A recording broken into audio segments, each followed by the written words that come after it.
Hey everyone, welcome back. Tonight we're tackling something that's been bothering historians for centuries, and I mean that literally. It's a question that transcends time periods, social classes, and borders. Why did medieval people smell so incredibly, overwhelmingly, catastrophically bad? And I'm not talking about a mild body odor that you could politely ignore. I'm talking about a stench so thick and pervasive that it reportedly cleared entire rooms, that made nobles physically recoil, that sank into clothing so deeply that the smell would linger for months. It's easy to laugh about it now, to make jokes about the filthy Middle Ages and people covered in grime, but the reality was far more disturbing and far more rooted in actual science and circumstance than you might think. Before we dive into this wonderfully disgusting topic, do me a favor and hit that subscribe button. I put out deep dives like this regularly, and honestly, your support means everything to me. Drop a comment below and let me know what's the grossest historical fact you've learned. What's something about the past that genuinely horrified you? I love reading those comments. Also, if you're someone who appreciates learning about the darker, grittier, more honest side of history, you're in the right place. Now turn down the volume a bit if you're eating, because we're about to explore the olfactory nightmare that was medieval Europe. Let's go. To understand why medieval people smelled so bad, we need to start with the most fundamental issue: water, or rather, the complete and utter lack of safe water. In the medieval world, the majority of the population had no access to clean, potable water. The rivers that snaked through towns and cities, those were essentially open sewers. People relieved themselves along the banks. Animals were washed in them. Dead bodies floated downstream from villages upstream. Industrial waste, and yes, there was industrial waste even then, seeped into the water. You could stand on a bridge in London in 1347 and look down at water that was absolutely choking with human and animal waste. And that same water was what people drank, what people bathed in, what people cooked with. The well water in towns wasn't much better. In fact, it was often worse, because wells were dug close to latrines. Nobody understood germ theory. Nobody connected the dots between drinking water contaminated with feces and the diseases that killed thousands. So people drank stagnant, filthy water all day long. When you're constantly ingesting bacteria and parasites, when your digestive system is in a permanent state of rebellion, you produce smells that can only be described as weapons grade. The breath alone would knock someone back. Medieval people had a stench coming from their mouths that was generated by chronic intestinal infections, rotting teeth, and the sheer accumulation of bacteria. Add to that the fact that many people had parasitic worms living in their guts, and you're creating a situation where the body itself becomes a factory of odor. These parasites, roundworms, tapeworms, hookworms, they live in your intestines and produce gases, lots of gases, foul, sulfurous, deeply disgusting gases that exit the body through every available orifice. And because medieval people rarely bathed, and because they didn't have any way to clean themselves thoroughly, these gases just accumulated. The clothing would absorb them. The skin would absorb them. The very fabric of their existence became soaked in biological horror. Let's talk about clothing, because this is where things get truly nasty. Medieval clothing was expensive. A wool tunic that a peasant owned might be the only one they had. Not the only one of that type. The only one, period. They couldn't afford to own multiple garments. So they wore the same clothes, day after day, month after month, often for years without removing them, and they certainly never washed them. Washing clothing required resources: water, soap, time, heat. Soap wasn't something you could just buy at a store. It was expensive, made from animal fat and wood ash, and it was primarily a luxury good. The poor didn't use soap. If they washed their clothes at all, they used water, the same filthy water they drank. And most of the time, they didn't wash their clothes. They wore them until the fabric literally disintegrated. Think about what happens to a piece of fabric when you wear it continuously without washing it. It absorbs sweat. It absorbs urine. It absorbs feces when you defecate in your clothes because you're working in the fields and there's nowhere to go. It absorbs blood during menstruation. It absorbs the oils and dead skin cells that shed from your body constantly. Over months and years, this fabric becomes a biological petri dish. It develops its own ecosystem of bacteria and fungi. It becomes so saturated with decomposing organic matter that it doesn't just smell bad, it becomes a source of actual infection. People would develop sores where the fabric touched their skin. They'd develop fungal infections. They'd have boils and abscesses because bacteria were constantly entering through pores that were raw from the acidic, filthy material rubbing against them. And then, even if someone wanted to wash their clothes, they'd have to dry them. In medieval Europe, especially in northern regions, it was often damp and cold. Clothes hung to dry would take weeks to fully dry, and in that time, mildew and mold would grow on them. So you'd put on clothes that smelled of old sweat and fresh mold, a truly vile combination. The poor wore these clothes until they fell apart. The middle classes, if they could afford it, might own 2 or 3 garments and would rotate them. But even rotating clothes doesn't help if you never wash them. Nobles had more options, but here's the thing about nobles. They would often wear the same outfit for weeks at a time as a display of status. A nobleman might dress in elaborate, expensive clothing and wear it for extended periods without changing, which means the same principle applied. The fabric became saturated with filth. The difference was that nobles would sometimes perfume themselves and use other methods to mask the smell, but the smell was still there, under the fragrance. When nobles traveled, they'd bring their clothes with them, and these clothes would be packed away while wet or damp. Weeks on the road, packed tightly, no opportunity to dry or air them out. The mold would grow. The smell would become absolutely fetid. But they'd still wear them because changing clothes meant your previous outfit would look worse, and appearance was everything to the nobility. Now we come to the issue of bathing itself. And this is where medieval Europe diverges from what had come before and what would come after, in truly dramatic fashion.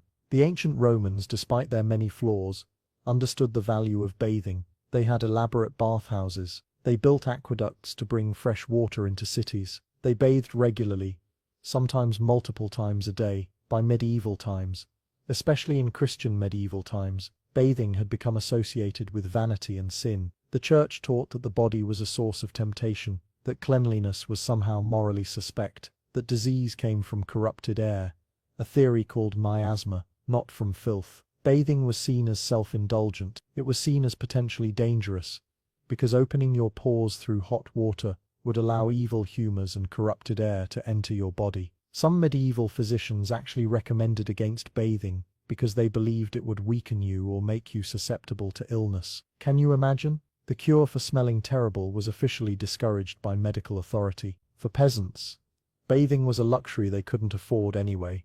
You'd need a tub, fuel to heat water, time away from work, and soap. They had none of these things.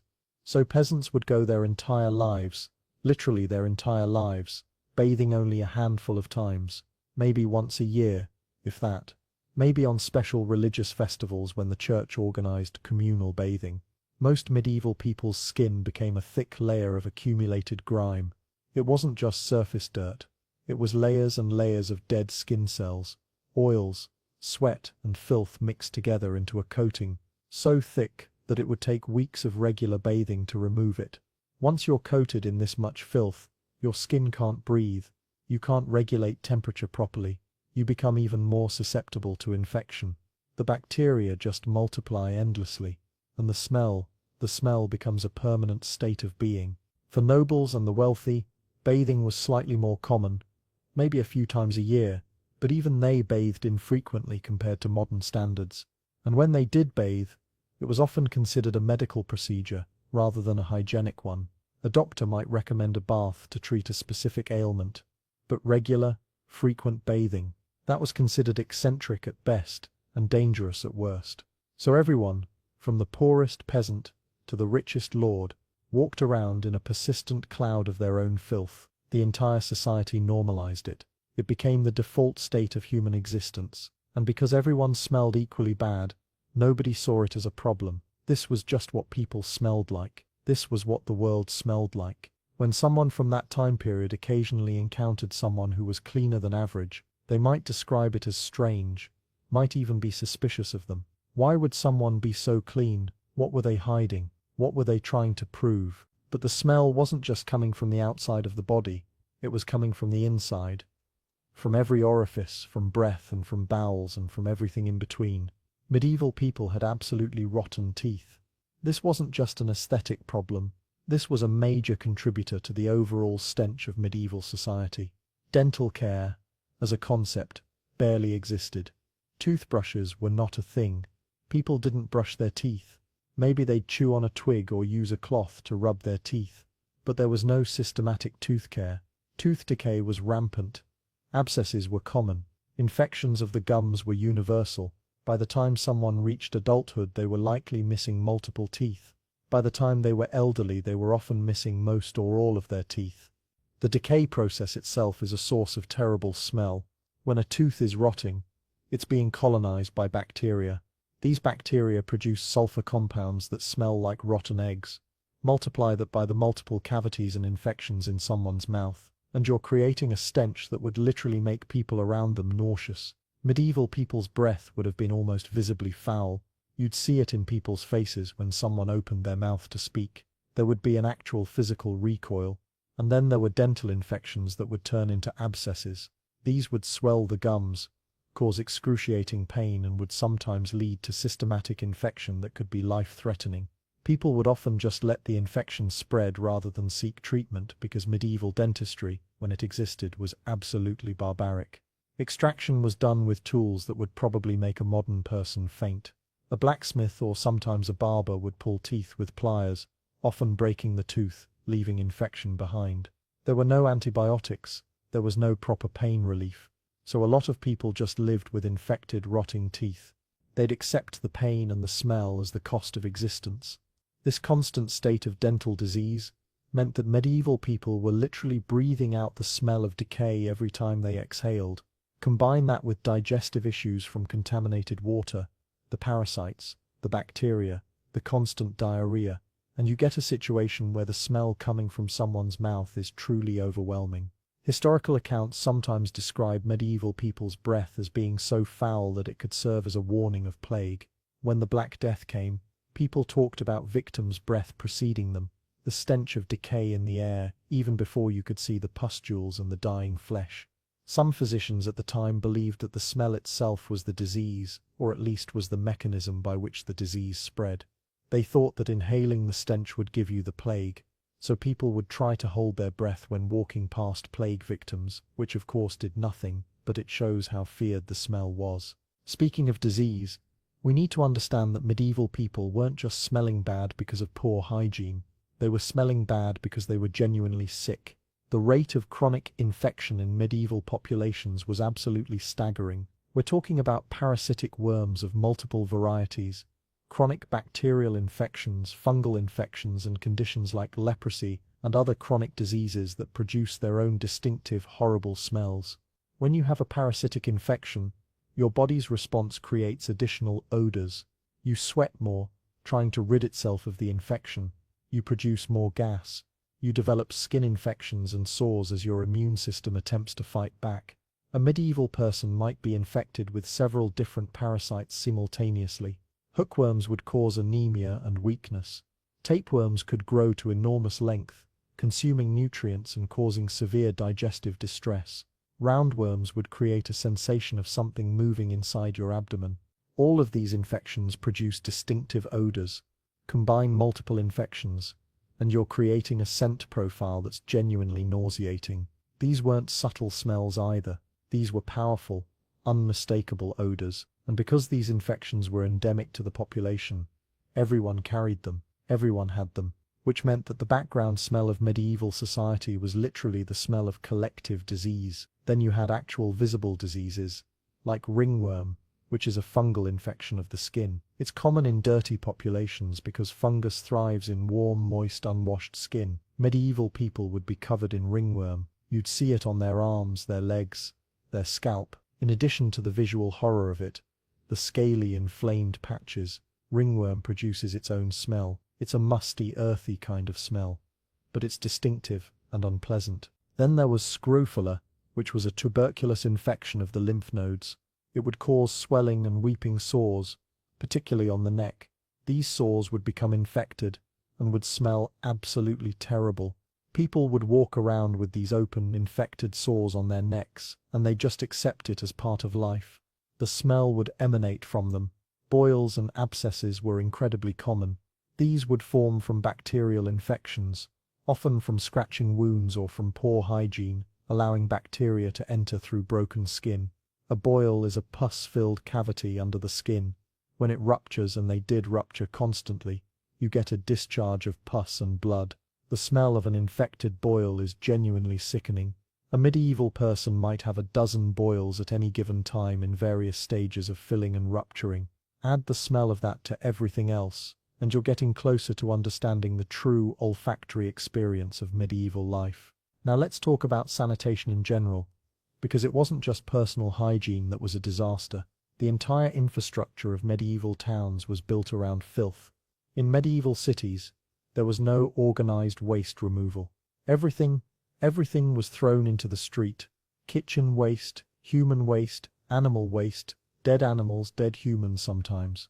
The streets of a medieval city were essentially open sewers. You'd walk through muck that was several inches deep. Your shoes would become caked with feces and rotting matter. The smell would be so thick you could almost see it. It wouldn't just be on the ground. The smell would hang in the air, would seep into buildings, would become part of the atmosphere of the city. People would go through their day walking in shit, literally, and after a while they just stopped noticing it. Or rather, their sense of smell would become completely overwhelmed and would essentially shut down. There's actually a psychological response to constant, overwhelming odor. Your nose stops signaling the smell to your brain after a certain point. It's called olfactory adaptation. So medieval people probably had some awareness on a subconscious level that everything smelled terrible, but they'd gotten so used to it that they didn't consciously register it anymore. But that didn't mean the smell wasn't there. Visitors to medieval cities from cleaner areas would report being almost knocked over by the stench. They'd describe it as unbearable. They'd talk about how it seeped into their clothes and hair. Nobles visiting a city for the first time might actually get physically ill from the smell. But the residents? They just moved through it. This is important because it shows us that our sense of smell is not fixed. It's incredibly adaptable. What seems unbearable to one person becomes invisible to another if they've been exposed to it long enough. That doesn't mean the health consequences disappear. Just because you stop smelling the shit you're walking through doesn't mean the bacteria you're inhaling isn't affecting your health. In fact, the diseases that spread through medieval cities were directly connected to this filth.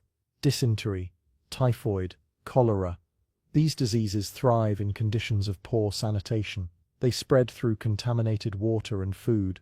Medieval cities, with their open sewers and contaminated water supplies, were perfect breeding grounds. Diseases would regularly sweep through populations, and as people got sick, the smell would get worse. Sick people produce more odor. They can't care for themselves. They defecate uncontrollably. The smell of human waste mixed with the smell of disease is something that requires direct experience to truly understand. Historical accounts from the time of plague outbreaks describe an absolutely overwhelming stench. People wrote about how you could smell the plague before you could see it, how the air itself seemed to be rotting, how the stench was so thick that people thought it carried disease, which in a way it did, since the stench indicated the presence of illness and contamination that did carry disease. The relationship between medieval people and animals also contributed significantly to the smell.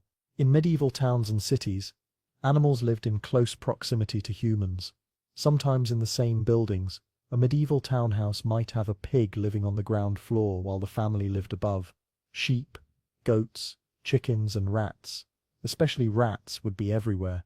An animal that's not cared for properly, that lives in filthy conditions, produces an incredible amount of odor. The urine and feces from these animals would accumulate. The smell of animal waste mixed with human waste, with dead animals, with rotting food, would create a background stench that was just part of the texture of medieval life. And then there were the animals that lived in the fields. Peasants worked in fields that hadn't been properly ploughed in years. They'd be covered in a mixture of human waste used as fertilizer. Yes, they used human waste as fertilizer, spreading more disease and animal waste. They'd work in this filth all day. They'd come home covered in it. They wouldn't wash it off. It would dry on their clothes and body. In some cases, it would stay on them for the entire season.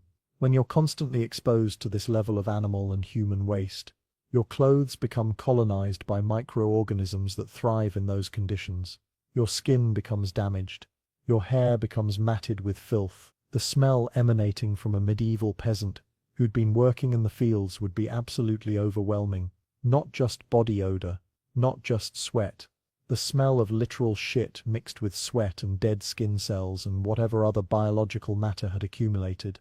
Animals in medieval times were never bathed. They were never cleaned. They would develop fungal infections and parasites just like humans did. A cow living in a medieval barn would develop thrush and other infections. A sheep would become infested with lice. All of these conditions have their own distinctive smells. Women had additional challenges when it came to medieval smell. Menstruation in a time without any form of modern sanitation products was a nightmare. A woman would have only cloth rags, which she'd have to wash or reuse. Many women couldn't afford new cloth, so they'd use the same rags repeatedly. These rags couldn't be washed regularly because, again, water was scarce and washing was discouraged, so you'd have fabric that was accumulating blood and bacteria. The smell would be distinctive and powerful. A menstruating woman in medieval society would be noticeably smelly in a way that would make social interaction difficult. Some accounts suggest that women would try to hide their menstruation, would try to stay isolated, would avoid leaving home during their periods. But for peasant women who couldn't afford that luxury, who had to work regardless of their cycle, they'd have to move through society while actively dripping blood into their clothes, unable to change them frequently, unable to wash them properly. Pregnancy and childbirth were similarly problematic. Women giving birth would often soil themselves extensively. The blood, the amniotic fluid, the feces. There's a lot of involuntary bowel movements during labor, would all happen simultaneously. A woman in labor might be in the same shift of clothing for days afterward because she couldn't change and couldn't bathe. Childbirth in medieval times was often followed by postpartum infections. These infections would produce their own distinctive, terrible smells. A woman recovering from childbirth might smell of infection, of blood, of the discharge that comes from uterine infection. Postpartum infection was one of the leading causes of death for women in the medieval period, and while the woman was dying from the infection, she would be living in a state of extreme unpleasant odor as her body attempted to fight off the infection. The entire household would be aware of her declining health, partly through the increasing stench emanating from her. Death in childbirth was common, and the smell of dying women would be a memory that family members carried throughout their lives. The elderly and infirm presented another set of problems. In a medieval household, you might have an elderly parent or a sick family member living in the same single-room space as everyone else.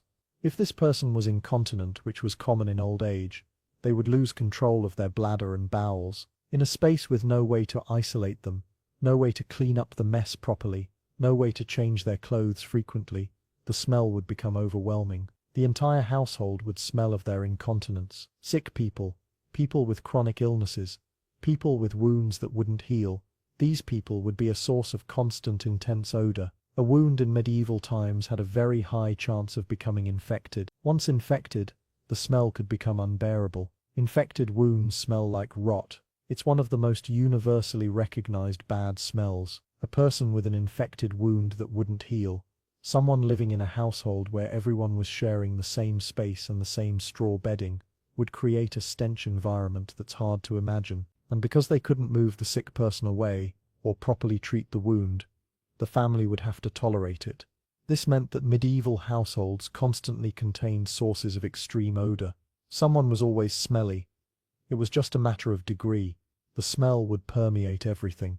It would sink into the straw bedding. It would soak into the wooden beams of the house. It would make the house itself smell like illness. When you eventually moved out and went somewhere else, you'd carry that smell with you. You'd never fully escape it. This is one of the reasons why people with illnesses were often segregated from the rest of the population when possible. The smell was often unbearable. Leper colonies, for instance, existed partly because healthy people simply couldn't tolerate being around lepers. The smell of leprosy is distinctive and offensive. It's a characteristic part of the disease. So lepers were cast out and forced to live separately, partly because they were contagious, but partly because they were simply too smelly to be around. The smell literally contributed to their social isolation and suffering. Let's talk about the role of ale and beer in the medieval smell ecosystem, because this is actually more important than you might think. Medieval people didn't drink water, or at least they avoided it when possible, because water was contaminated. Alcohol, by contrast, was relatively safe. The fermentation process killed pathogens. So medieval people drank beer and ale from a very young age. Children drank weak beer. Adults drank stronger beer. It was the primary source of calories for many people. A medieval labourer might consume a litre or more of ale per day. This constant consumption of fermented beverages had several effects on smell. First, alcohol is metabolized through the skin. When you drink a lot of alcohol, you smell like alcohol. Your sweat smells like fermented grain. Your breath smells like beer. Second, alcohol disrupts gut bacteria. A medieval person's digestive system was constantly bombarded with alcohol, which would kill beneficial bacteria and allow harmful bacteria to flourish more easily. This would increase digestive problems and, consequently, increase the foul smells coming from their body. Third, the constant consumption of weak, low-alcohol beer that was often contaminated or poorly made could cause chronic digestive issues. A medieval person might be essentially perpetually drunk, or at least perpetually in a state of mild inebriation. This affects how they smell. They'd be sweating more. Their body odor would take on a distinctly yeasty, fermenty character. And fourth, drunk people are less hygienic. Someone who's perpetually tipsy isn't going to be as careful about their hygiene. They're not going to bother cleaning themselves. They're going to produce more bodily waste and be less careful about managing it. So the drinking culture of medieval Europe, which was driven by the need for safe beverages, actually contributed to the overall smell problem. You had an entire civilization that was perpetually somewhat intoxicated and reeking of fermented grains. Now the upper classes didn't escape any of this entirely, but they did have options for masking the smell. If you were a noble, you could use perfume, fragrant oils extracted from plants, burning incense, perfumed sachets. These were expensive and were among the first luxury goods to reach Europe from the Islamic world and from trade with the East. A noble might wear a pomander, a perfumed ball hung at the waist, or carry a bouquet of flowers and herbs specifically designed to mask odors. The idea was that pleasant smells would counteract bad smells, or would at least distract from them. There's an interesting historical note here. In periods of plague, people believed even more strongly in the power of fragrance. A person protecting themselves from plague might carry a nosegay of flowers, might wear a perfumed mask, might literally hold flowers under their nose when walking through a stinking street. Of course, this did nothing to actually prevent plague, but it made people feel better psychologically. The smell was so bad that even nobles, even the wealthy who could theoretically clean themselves more frequently, felt the need to mask it with stronger smells. This is really telling. This says that even the best-case scenario for a medieval person still involved an overwhelming baseline smell that needed to be actively masked. But here's the thing. These perfume solutions only worked for the wealthy. For the vast majority of people, there was no masking, no fragrant oils, no incense, no flowers, just the raw, unfiltered stench of existence. This created an interesting social divide. A noble could walk into a room and mask their smell with fragrance, which gave the impression that they were cleaner, more refined, more civilized. A peasant would walk into a room and couldn't hide the smell. This reinforced class divisions. The smell itself became a marker of social status. If you smelled bad, you were poor. If you smelled of perfume, you were rich. But underneath the perfume, the nobles were just as dirty as the peasants. They just had the resources to mask it. The clothing of different social classes also tells us something about smell and society. Nobles wore clothing in bright, expensive colors. These colors were achieved using dyes that were imported and expensive. A noble's clothing would indicate their wealth and status. But even these expensive clothes weren't washed frequently. Nobles might keep a garment for months without changing it. When they did change clothes, the old clothes would be given to servants or stored away. Sometimes these stored clothes would begin to smell of mold and age. A noble's wardrobe, even though expensive, would eventually start to reek just from storage. And because nobles were in close contact with their servants who were dirty, and because they too were unwashed despite their wealth, their clothes would accumulate the smells of dirt, sweat, and the various infections and diseases they were hosting in their bodies. The middle classes, the merchants, the artisans, the minor clergy, would have had a slightly different situation. They might own 3 or 4 garments and could rotate them, which would slow the accumulation of smell slightly, but they still wouldn't wash them frequently. They still wouldn't bathe often. They still lived in the same contaminated, filthy world as the peasants. The difference was one of degree, not of kind. By all accounts, medieval society was divided by wealth, but the smell was universal. Everyone smelled. The entire civilization smelled. The air itself smelled. The architecture smelled. The soil smelled. It was a society absolutely marinated in filth and decay. And because of olfactory adaptation, because of normalization, because there was no alternative that anyone knew of, people just accepted it. They got on with their lives. They had children, went to church, built things, made art, engaged in politics, all while existing in this constant cloud of stench. The smell was simply the backdrop of existence. There's actually an interesting consequence of this universal smell that historians have noted. It likely made medieval people less bothered by genuinely disgusting things than we are. If you live your entire life in an environment that smells terrible, you become desensitized to smells in general. Your standards for what's acceptable shift. A medieval person wouldn't be horrified by certain things that would horrify a modern person, because they'd already been exposed to much worse every single day. This actually had practical effects. Medieval soldiers, for instance, had to learn to deal with the smell of infected wounds, of death, of disease. They'd already been somewhat prepared for it by simply living in a filthy world. Likewise, medieval people could deal with the smell of animals and animal processing. Butchering animals produces incredibly foul smells. The intestines, the organs, the blood, they stink. But medieval people had grown up with these smells. A modern person might be nauseated by the smell of a slaughterhouse. A medieval person would find it unpleasant but acceptable. They'd step over the blood and offal without reaction. This desensitization was both a blessing and a curse. It meant that medieval people could function in an environment that would disable a modern person. But it also meant they were constantly exposed to sources of disease without realizing it.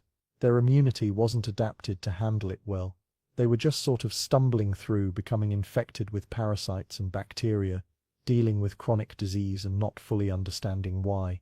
The smells that we interpret as warnings, the smell of rot, the smell of decay, the smell of infected matter, these smells were just background noise to them. So they didn't understand that these were warnings. They didn't take action to avoid these sources.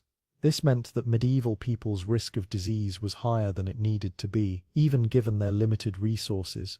They couldn't rely on their sense of smell to alert them to danger. Let's consider what medieval people themselves said about smell, because historical records do give us some insights into how they perceived their own world.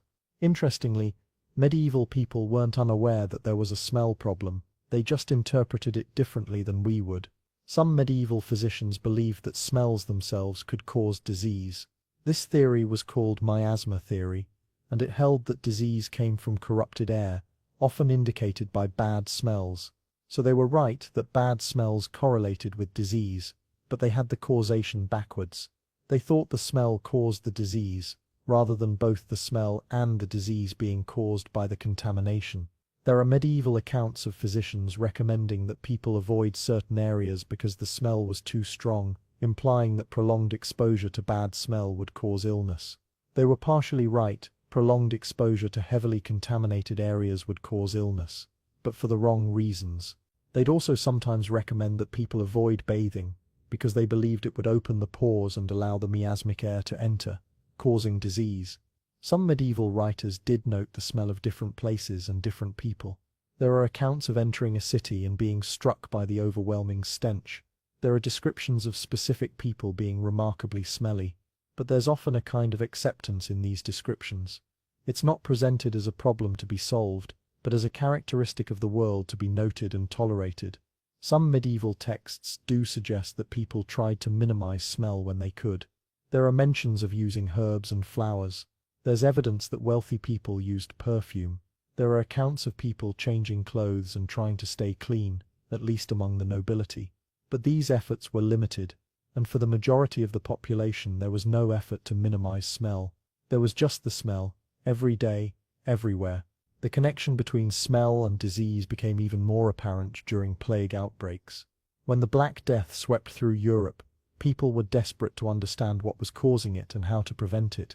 Miasma theory suggested that the disease came from bad air, so people tried to mask the bad smells. They'd burn aromatic wood, they'd carry flowers, they'd use perfume obsessively. But this didn't work because the plague wasn't actually spread through smell. It was spread through fleas and through respiratory droplets. But the smell was a symptom. As people got sick and started dying, the smell in affected areas became absolutely overwhelming. Dead bodies would pile up faster than they could be disposed of. The smell of mass death would hang over cities. People would describe walking through an affected area and being almost overwhelmed by the stench. Some historians believe that the psychological impact of this smell, the sheer recognition that you were walking through an area of death and disease, may have actually been beneficial. It would have motivated people to avoid these areas, which would have reduced transmission. Or it might have just made the horror of plague more vivid. Either way, the smell of plague was legendary. It's mentioned in accounts over and over. The smell preceded the disease. The smell lingered after the disease. For a time, medieval Europe became even more of a stinking hellscape than it usually was. The smell of death in plague times would have been so overwhelming that it would have become the defining characteristic of the experience. People would remember the smell more vividly than almost anything else. The sound of dying people, the sight of bodies, these things would fade in memory, but the smell would stick. That's the power of smell. It creates the most persistent and powerful memories. Long after you forgot what a plague victim looked like, you'd remember how they smelled. Long after you forgot what a plague city sounded like, you'd remember the stench. Now let's talk about what would happen if a modern person was suddenly transported to medieval times. You would smell the world before you'd see it. The moment you arrived, you'd be hit with a wall of odor. It would be the first thing that would strike you. It would probably make you physically gag. The smell would be in your nose, in your mouth, coating the back of your throat. It would be immediately and viscerally clear why people have such a strong reaction to descriptions of medieval hygiene. You'd try to get used to it, but it would take weeks, months. Your sense of smell would gradually adapt, but you'd probably never fully acclimate. Every morning you'd wake up to that smell. Every conversation would be conducted in that smell. Every meal would taste like that smell. Your clothes would start to smell like it within days. Your hair would absorb it. Your skin would marinate in it. The smell would become part of you. After a while, you might understand why medieval people couldn't smell it anymore. You'd also probably spend a significant portion of your time trying to find ways to mask the smell. You'd want to use perfume, though you'd quickly learn that it's incredibly expensive. You'd want to bathe, but you'd be warned against it by medical authorities who genuinely believed it was dangerous. You'd want to wash your clothes, but you'd find that the resources required are enormous. You'd start to understand the practical difficulties that medieval people faced. The smell isn't just an aesthetic problem. It's a fundamental challenge to existing in the world. Your sense of smell is one of your primary tools for navigating the environment. In medieval times, you couldn't trust your sense of smell. Everything smelled bad, so you couldn't use that sense to avoid danger. You'd drink water that smelled terrible, not knowing that the smell indicated contamination. You'd eat food that smelled off, not knowing that it was already spoiling. You'd sleep in bedding that reeked, not knowing that it was colonized with parasites. The smell was a constant, useless warning that you'd learn to ignore. There's also an interesting point about medieval smell and communication. Humans transmit a lot of information through smell that we're not conscious of. We can sense mood through smell. We can sense health through smell. We use smell to make judgments about people. In medieval times, with the overwhelming background smell, a lot of this information was probably lost or distorted. You couldn't tell if someone was sick just by smell because everyone smelled sick. You couldn't tell if someone was afraid or anxious through their smell because the baseline smell was so intense. The olfactory channel of communication was essentially blocked. This might have had subtle social effects. It might have made medieval people less responsive to subtle physical cues, more reliant on other forms of communication. People would have to read faces and body language more carefully because they couldn't rely on smell. This might have sharpened certain observational skills while dulling others. Let's also consider medieval people's experience of nature and travel. If you were a medieval person, and you traveled outside of your town or village, you'd encounter different smells. You might travel to the countryside, where the smell would shift from human and animal waste in a dense setting to something different. The countryside probably smelled like animal waste on a larger scale, manure from fields, dead animals, the smell of rotting crops. You'd encounter forests, which would probably smell of decomposing plant matter, of rot and mold. These might actually be less overwhelming than the town smell, but they wouldn't be pleasant. They'd be the smell of nature decomposing, of endless rot. You might encounter bodies of water. These would smell terrible. They'd be stagnant, filled with sewage, algae growing in thick mats. The smell of stagnant water mixed with human waste is genuinely awful. A medieval person traveling might actually prefer to stay in a town, because at least that smell was familiar. A countryside smell would be alien and potentially more nauseating because it wasn't what you were used to. This is interesting from the perspective of understanding medieval experience. They had access to different smells, but the base smell was so terrible that other smells probably didn't seem better, just different. They weren't going out into nature for the fresh air, because there was no fresh air. Everywhere, the air was thick with the smell of decomposition and filth. Some medieval travelers actually wrote about their experiences of smell during journeys. They described being overwhelmed by the smell of a forest, which they found almost as nauseating as a city. They described the smell of stagnant ponds. They'd note that even in what we'd consider pristine nature, there was a persistent stench. This suggests that medieval Europe in general was just fundamentally smelly. There wasn't a refuge from the smell. You could move to a different location and encounter a different smell, but it would still be overwhelming.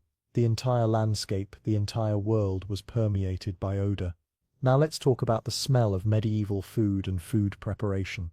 Medieval cuisine was heavily reliant on preserved foods because they didn't have refrigeration. Salting, smoking, pickling, fermenting, these were the main preservation methods. The smell of these preserved foods was strong. Salted fish, for instance, would have an incredibly powerful smell. Smoked meat would smell like smoke and meat. Fermented vegetables would smell sour and strong. These foods would be stored in the same room where people lived, slept, and defecated. The smell of the food would mix with the smell of the living space. Add to this the fact that meat was often slightly spoiled before it was salted or smoked, because there was no refrigeration, and the slaughter to preservation process took time, and you're creating a food supply that smelled absolutely terrible. Medieval people ate a lot of this food. It was their main source of calories, so they smelled like fermented and salted foods. Their breath would smell like it. Their sweat would carry the smell. Cooking added to this. Cooking medieval food involved a lot of smoke, because fires were the cooking method. The smoke would hang in the dwelling. People would smell like cooked meat and smoke. A medieval person who'd eaten a meal of salted fish would be carrying that smell on their breath, in their clothes, in their pores for hours afterward. If they ate salted fish regularly, which many coastal and riverside populations did, they'd smell perpetually of fish. This was such a distinctive characteristic that fish merchants and people in fishing communities were noted for their smell. So medieval people had layers of smell: the baseline smell of filth and filth-related disease, the smell of their unwashed bodies, the smell of their unwashed clothes, the smell of their constipated, parasite-infested guts, the smell of infection and disease from their chronic illnesses. And then, layered on top of all this, the smell of the food they were eating. It was a symphony of stench, and unlike a symphony, it was a performance that never ended, never varied, never took a break. Some medieval foods were considered so smelly that they were restricted or controlled. There were regulations in some cities about when and where fish could be processed, because the smell was so overwhelming. Cheesemaking produced powerful smells. Brewing beer produced powerful smells. Tanneries produced smells so awful that they were required to be located outside of city walls. So medieval cities had smell zones. The tannery smell didn't intrude into the residential areas because the tanneries were separated, but the general background smell of the city, the accumulated human and animal waste, that couldn't be avoided. You just had to learn to live with it. Let's consider children in medieval times because they had a particularly difficult experience with smell. A medieval child would be born in a filthy environment. They'd be wrapped in cloth that wasn't washed frequently. They'd be exposed to feces and parasites from their first moments of life. They'd be fed, if they were breastfed, by a mother whose body was contaminated.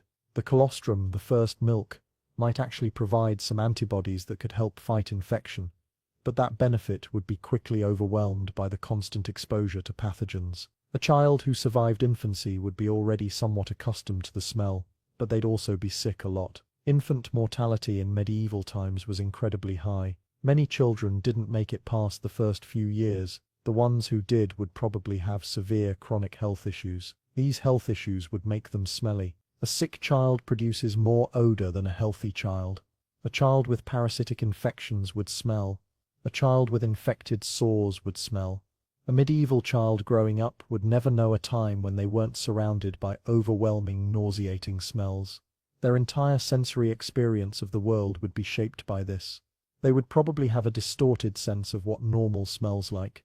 As adults, they'd be unable to detect many smells that would be obvious to a modern person. But they'd also have an incredible tolerance for smells that would make a modern person's stomach turn. This is what a lifetime of adaptation looks like. A complete recalibration of your senses to match the world you live in. A medieval child's first word might be spoken in response to a foul smell.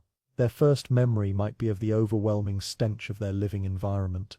The smell would shape their personality and their worldview. The religious aspects of medieval smell are also worth exploring. The Catholic Church had a complicated relationship with the body and bodily functions. On one hand, there was an emphasis on the sanctity of the body as a temple of the Holy Spirit.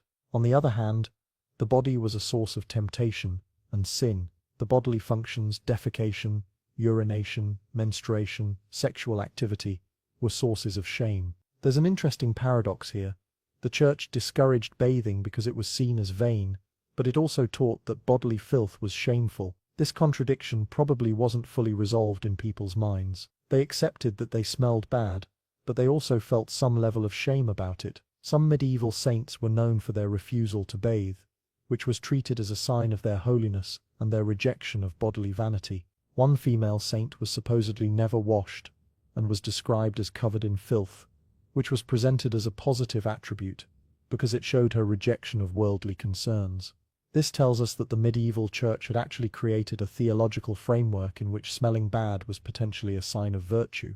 This would have made some people feel better about their filth. They weren't just filthy because they lacked resources. They were filthy because maintaining cleanliness was vain and sinful. This is a remarkable inversion of values. In modern times, we associate cleanliness with health and virtue. In medieval times, especially in church teaching, cleanliness was potentially associated with vanity and sin. This worldview would have actively discouraged people from trying to be clean, would have made them feel shame if they did bathe, would have reinforced the cultural and religious acceptance of filth. When you combine religious teaching that discourages cleanliness with the practical reality that cleaning is difficult and resource-intensive, you get a population that's not just physically filthy, but also theologically convinced that this filth is acceptable and possibly even virtuous. There were occasional religious practices that involved washing, but these were presented as penitential acts or as preparations for religious ceremonies. A person might wash to prepare for communion, which would have been seen as a form of purification, but this would be occasional, not regular, and it would be done with guilt, with the understanding that you were engaging in an act of bodily care that was at least borderline sinful. The ideology of the church was remarkably effective at preventing cleanliness, even when cleanliness would have been beneficial. People internalized the shame around bodily functions and bodily cleanliness so thoroughly that they actually felt they were doing something wrong by trying to be clean. This is a powerful example of how religion could shape physical reality in medieval Europe. It wasn't just a matter of people not having access to water, it was that they actively discouraged cleanliness because of theological reasons. Now there's a question we should ask. At what point did people start to realize that smell correlated with disease and that cleanliness might be beneficial? The answer, unfortunately, is pretty late. The germ theory of disease wasn't really established until the 19th century. Before that, people had various theories about disease transmission, but most of them didn't put cleanliness at the center. There were some early voices suggesting that cleanliness was important. There are medieval texts that mention the importance of washing before surgery or avoiding contaminated water, but these were exceptions. The mainstream medieval view was that disease came from miasma, corrupted air, and that the smell was a symptom, not a cause. Even as cleanliness became slightly more common in the Renaissance, as people started bathing more frequently, and understanding that some connection existed between cleanliness and health, it was a slow process. The Industrial Revolution brought even more filth to cities. When factories were introduced, when cities became more crowded, the smell problem actually got worse for a time. It wasn't until well into the 19th century that modern sanitation, indoor plumbing, systematic waste removal, water treatment started to actually solve the problem. For about 1,500 years, from the fall of the Roman Empire until the Industrial Revolution and its gradual reform, European civilization was fundamentally marinated in its own waste. That's a shockingly long time for a civilization to function at that level of filth. And it functioned because people adapted, because they normalized it, because they had theological frameworks that made it acceptable, because they had no concept of what alternatives might be available. Medieval people weren't stupid. They weren't lazy. They were living within the constraints of their world, with the knowledge available to them, and they made it work the best they could. But the result was a civilization where everyone smelled terrible, all the time, and no one could do much about it. The smell was the air they breathed. It was the world they inhabited.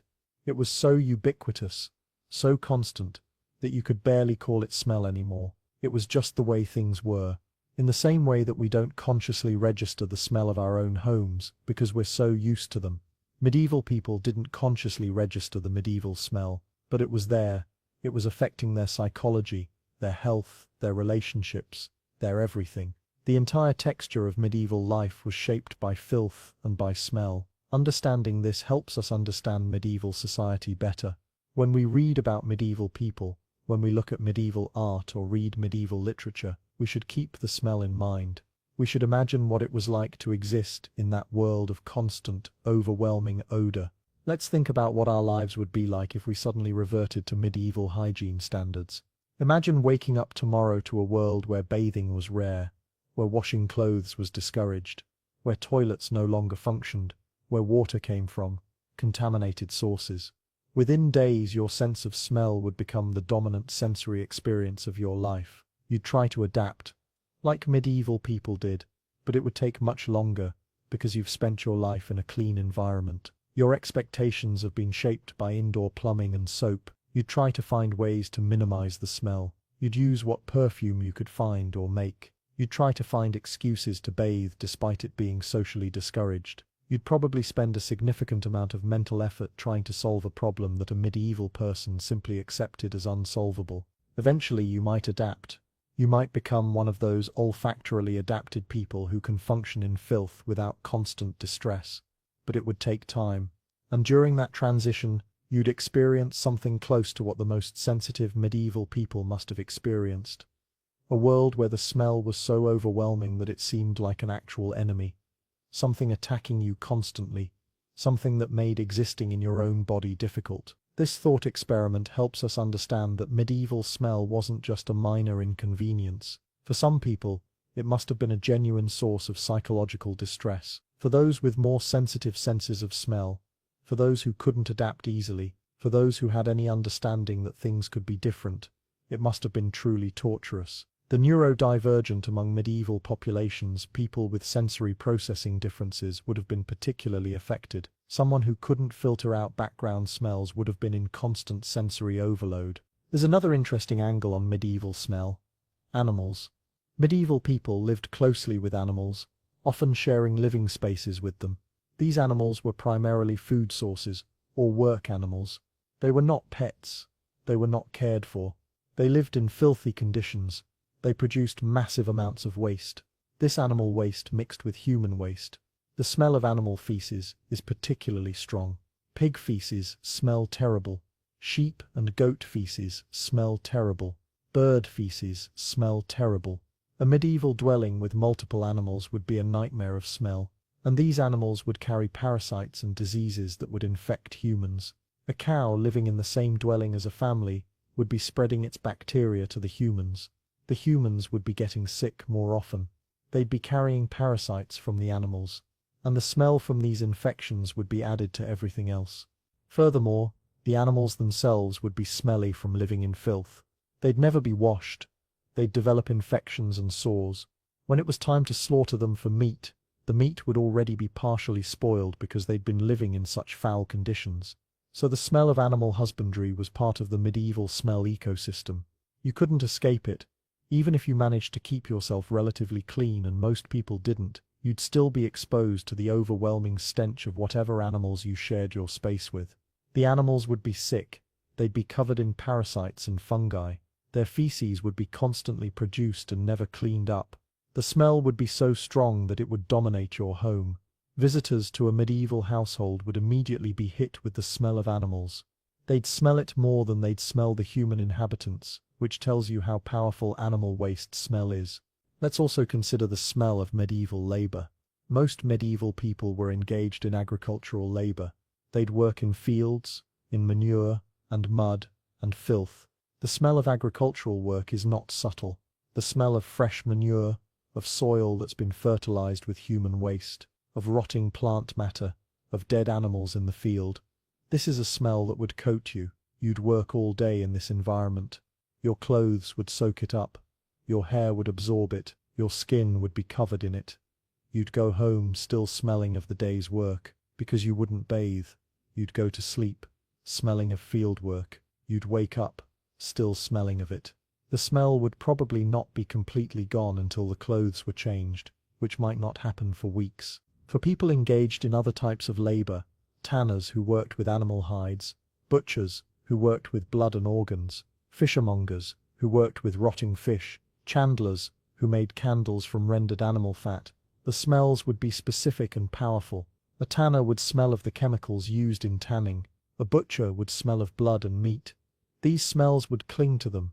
They'd become part of their identity. People in these professions would be identified by their smell before they were identified by anything else. You could enter a marketplace and immediately know which merchant sold fish because of the smell. You could identify the tanner's house from a block away. The smell was not just a characteristic, it was a defining feature. So medieval labor had its own smell signature, and because you didn't have the ability to change clothes or bathe, that smell would accumulate over time. A person engaged in the same labor for years would be a concentrated source of the smell of their work. The smell would sink so deeply into their very being that they'd probably carry it for the rest of their lives, even if they changed professions.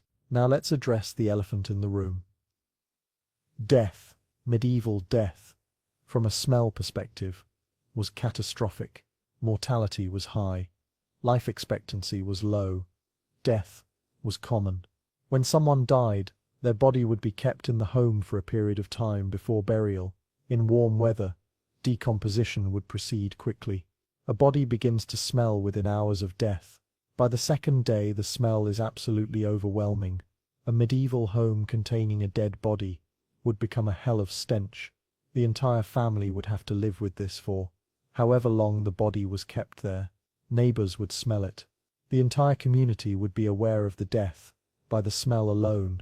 Wakes and funerals involved sitting with the dead body for extended periods. You'd sit in a room with a decomposing corpse, breathing in the smell of death.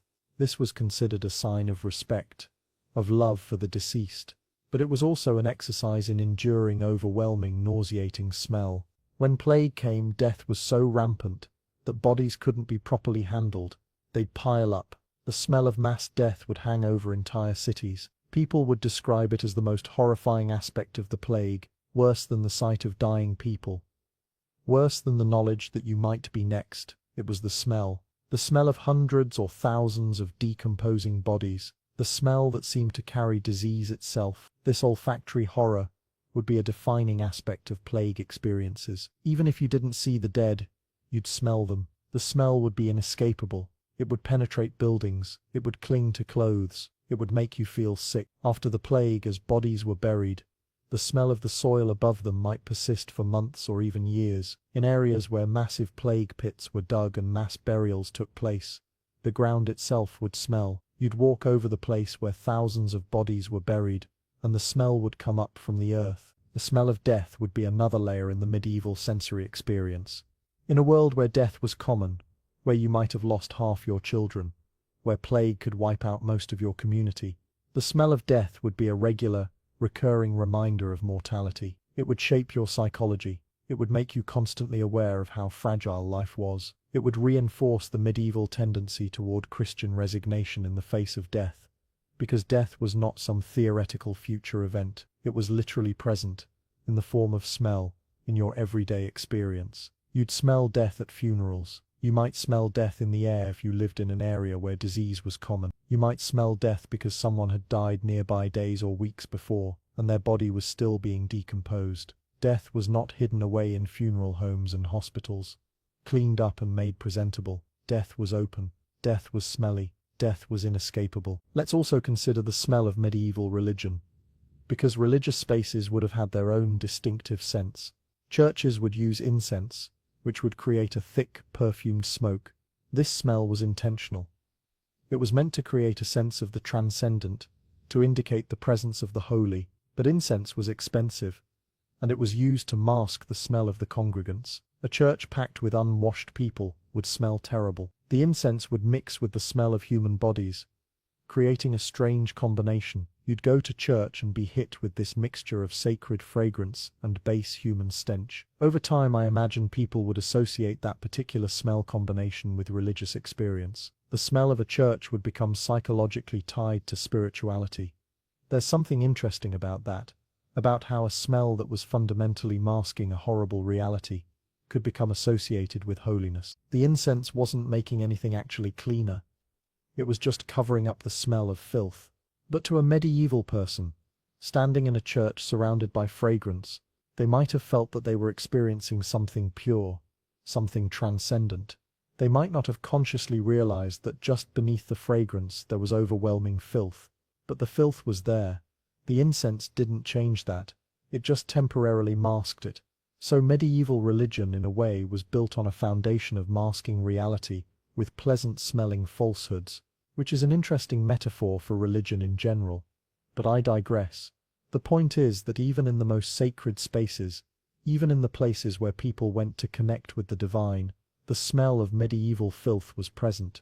It couldn't be fully eliminated. It could only be temporarily masked. There's also the question of whether medieval people's sense of smell was actually different from ours. Was their sense of smell less sensitive? Did they have fewer olfactory receptors? The answer is probably no. Medieval humans had the same biological sensory systems that we do. They could smell as well as we could. What was different was their experience and their adaptation. A medieval person who was exposed to overwhelming smells from birth would develop olfactory adaptation. Their brain would learn to filter out the constant background smell, but they would still be able to smell individual new smells. If something that didn't usually smell bad suddenly started smelling bad, they'd notice it. If someone from another village arrived with a different smell, they'd notice it. So the sense of smell itself was probably normal. What was different was the background level of smell that they'd adapted to, and the lack of access to tools for changing or minimizing smell. This is important, because it means that a medieval person probably did experience their world differently than we do, but not necessarily because of biological differences. It was because of environmental adaptation. They'd learned to not consciously register the overwhelming smells, because that was necessary for psychological survival, but they were still being affected by those smells on a physical level. The bacteria they were constantly inhaling were still infecting them. The parasitic loads were still affecting their health. The chemical exposure from constant filth was still harming them. The adaptation was psychological, not physiological. Their bodies were still being damaged by the filth, even if their minds had learned to ignore the smell. This is a tragic aspect of medieval existence. Not only did they have to live in horrible smell, but their bodies were being damaged by constant exposure to pathogens, and they didn't fully realize it. The adaptation protected them psychologically, but left them vulnerable physically. Let's think about the transition from medieval to early modern hygiene standards. It wasn't a sudden shift. It was very gradual. The Renaissance began to slightly improve attitudes toward bathing. By the 17th and 18th centuries, bathing was becoming slightly more common, at least among the wealthy. But even then, progress was slow.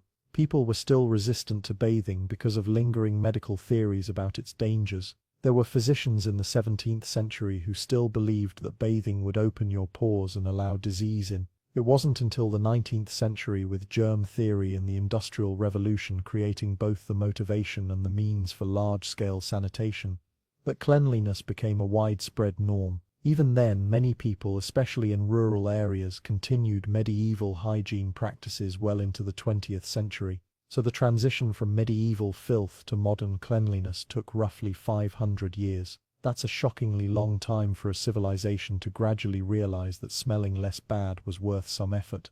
And even when the realization started to dawn, the infrastructure wasn't there. You can't bathe frequently without plumbing.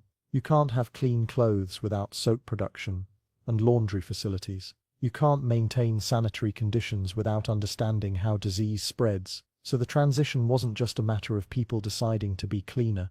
It required technological development. It required scientific advancement. It required massive investment in infrastructure. It required cultural shifts. All of these had to happen in concert. This is why the smell problem persisted for so long. It wasn't just about awareness. It was about the fundamental difficulty of being clean without the technological systems that we take for granted. A medieval person who wanted to be clean was fighting against water scarcity, against religious opposition, against a lack of soap, against cultural norms that discouraged bathing. They were fighting a losing battle. Eventually, people just gave up and accepted the filth. Now, finally, let's consider what this tells us about human adaptation and human resilience. Medieval people lived in conditions that we would find absolutely unbearable. The smell alone would be enough to drive many of us to psychological breakdown. But medieval people lived in these conditions and they managed to build civilizations. They created art. They built cathedrals. They wrote books. They had families. They loved each other. They did all of this while living in overwhelming filth and stench. This tells us something profound about human psychology. We can adapt to almost anything. We can normalize almost anything. We can learn to function in conditions that would seem impossibly horrible from the outside. This is useful to understand, because it reminds us that our current experience of the world is not universal. There are aspects of our lives that we take for granted. Cleanliness, for instance, that earlier humans lived without. And there are aspects of earlier human experience that we find almost incomprehensible. But the humans themselves were not fundamentally different. They were not stupider. They were not less capable. They were just living in a different world with different constraints. The smell of medieval times was a product of that world. It was a consequence of the technology, knowledge, and resources available. It was not a consequence of people being bad or lazy or unaware. It was a consequence of reality. Understanding this helps us understand history better. It helps us understand that the people of the past were not so different from us, but their world was radically different, and that difference shaped every aspect of their experience, including the smell, the overwhelming, inescapable, world-defining smell. That's what medieval times smelled like, and now you know. As we wrap up this exploration of medieval olfactory nightmares, let's take a moment to appreciate what we have. Modern plumbing is not a minor convenience. It's a fundamental technology that has dramatically improved human health and quality of life. Soap is not a luxury good. It's an essential tool for maintaining cleanliness. Water treatment is not a boring utility. It's a system that keeps us from being infected with parasites and bacteria. These things that we take for granted, that we barely think about, represent the solution to one of the most fundamental problems that medieval people faced. The problem of living in filth and being unable to escape it. Every time you take a shower, you're using a technology that would have seemed miraculous to a medieval person. Every time you wash your clothes, you're engaging in a form of personal care that would have been completely out of reach to someone living in 1325. We have solved the smell problem. We have solved it so completely that most of us never think about it. We assume that everyone in the world has access to clean water, to soap, to a way to wash themselves. But in many parts of the world, people still lack these basic resources. There are still places where people live in conditions not that far removed from medieval filth. For them, the lessons of medieval smell are not historical curiosities. They're contemporary realities. They're dealing with parasitic infections, with waterborne diseases, with the inability to maintain cleanliness in a contaminated environment. The medieval smell was not just a historical phenomenon. It was a human phenomenon, and it can recur whenever the conditions for it are recreated. This is not meant to be a lecture about privilege. Though it touches on privilege, it's meant to be a reminder that the solutions we've created, the plumbing, the water treatment, the soap production, the laundry facilities, are not inevitable. They're not the natural state of human civilization. They're achievements. They're systems that have to be built and maintained. And in a world where climate change, resource scarcity, and other factors might threaten these systems. It's worth remembering what happens when they fail. It's worth remembering the medieval smell. It's worth understanding what it meant to live in that world, because understanding the past helps us protect the future. Thank you for joining me on this deep dive into the grittiest, smelliest history of Europe. If you enjoyed this video, please like it, subscribe for more deep dives into the overlooked aspects of history, and let me know in the comments what aspect of medieval life you'd like to explore next. Your support means everything, and I'm excited to continue this journey with you. Thanks for watching.